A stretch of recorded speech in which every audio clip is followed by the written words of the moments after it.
من صحيح البخاري كتاب الفتن، يعلمنا النبي صلى الله عليه وسلم ماذا نفعل في أيامنا هذه المليئة بالشهوات والفتن. المليئة بالشهوات والفتن. باب قول النبي صلى الله عليه وسلم: سترون بعدي أمورا تنكرونها.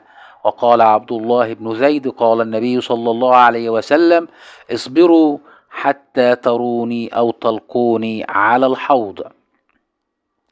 وقال رسول الله صلى الله عليه وسلم: إنكم سترون بعدي أثره وأمورا تنكرونها. قالوا: فما تأمرنا يا رسول الله؟ قال: أدوا إليهم حقهم وسلوا الله حقكم. هكذا يعلمنا النبي صلى الله عليه وسلم ماذا نفعل